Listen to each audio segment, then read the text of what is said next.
আজকে যদি এখানে ডক্টর মিজানুর রহমান আজহারি আসতো তাহলে কি জায়গা হইতো বলেন? গোটা কাম দিয়ে জুড়ে জায়গা দেওয়া সম্ভব হতো না। মিথ্যা কথার ড্রাম, 100টা মিথ্যা করতে বললে 99.99টি মিথ্যা কথা হয়ে যায়। আর অপ্রয়োজনীয় কথাগুলো পরিত্যাগ করা। আর আমরা চা স্টলে বসলেই এর দুর্নাম ওর দুর্নাম, দুর্নামে একদম সয়লাভ হয়ে যায়। এক ব্যক্তি, জড়িত হাফসি ব্যক্তি, হযরত সাঈদ বিন মুসাইয়িব এর কাছে মাসালা জিজ্ঞেস করতে আসলে তিনি তাকে সান্ত্বনা দিয়ে বললেন, তুমি কালো বলে দুঃখ পেও না, কষ্ট পেও না। কেননা তিনজন এমন কালো বর্ণধারী ব্যক্তি ছিলেন পৃথিবীর ভিতরে সর্বশ্রেষ্ঠ বলে তারা বিবেচিত হয়েছে। একজন হচ্ছে হযরতে বিলাল, আর একজন হচ্ছে ওমর বিন খাত্তাব রাদিয়াল্লাহু তাআলা আনহু কর্তৃক মুক্ত গোলাম হযরতে মাহজা রাদিয়াল্লাহু তাআলা, আর একজন হলেন হযরতে লোকমান। চিল্লায়ে বলেন না সুবহানাল্লাহ। ইবনে কাসির রাহমাতুল্লাহি আলাইহি তিনি হযরতে কাতাদা রাদিয়াল্লাহু তাআলা আনহু থেকে রওয়ায়াত করেছেন, আল্লাহ পাক হযরত লোকমানকে নবুয়ত এবং হিকমত দুইটা বিষয় তাকে দিয়েছিলেন এবং বলেছিলেন দুইটার ভিতরে যে কোনো একটি তুমি গ্রহণ করবা। হযরতে লোকমান তিনি হিকমতকে গ্রহণ করেছেন। হযরতে কাতাদা রাদিয়াল্লাহু তাআলা আনহুর অন্য একটি রওয়ায়াতে হযরত লোকমানকে যখন বলা হয়েছিল, লোকমান তুমি হিকমতকে নবুয়তের উপরে কেন অগ্রাধিকার দিয়েছিলে? হযরতে লোকমান বলছেন, নবুয়ত একটি দায়িত্বপূর্ণ পদ, এটা যদি আল্লাহ পাক আমাকে স্বয়ং দিতেন তাহলে এর দায়িত্ব আল্লাহ তাআলা তিনি নিতেন, আর আমি যদি ইচ্ছা করে নিতাম তাহলে এর দায়িত্ব আমার উপরে বর্তাতো।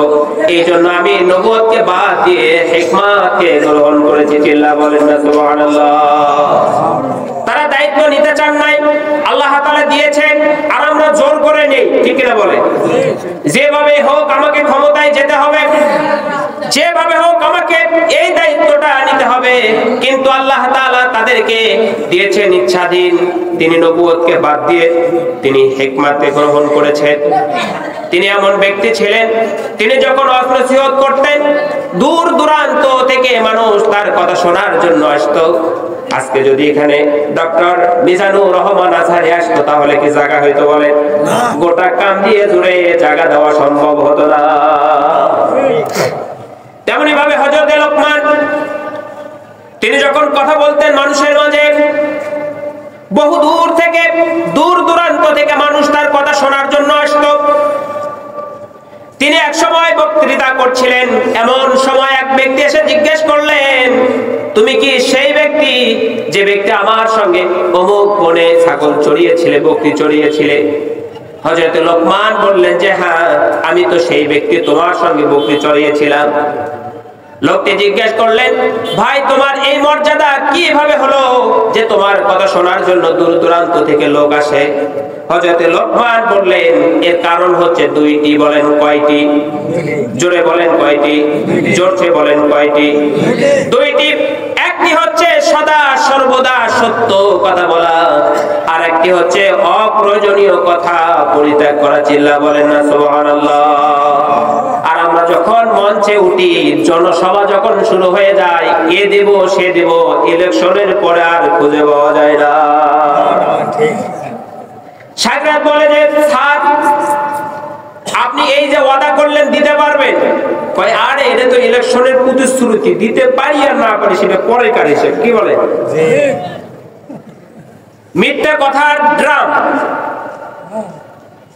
100টা মিথ্যা করতে বললে 99.99টি মিথ্যা কথা হয়ে যায়।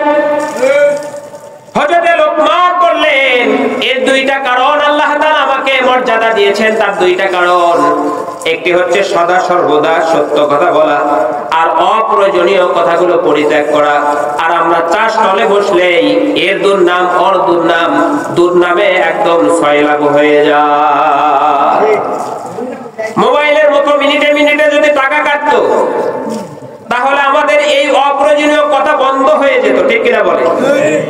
কিন্তু আল্লাহ তাআলা আমাদেরকে বলেছেন, আর রহমানু আল্লামাল কুরআনা খালাকাল ইনসানা আল্লামাহুল বায়ান।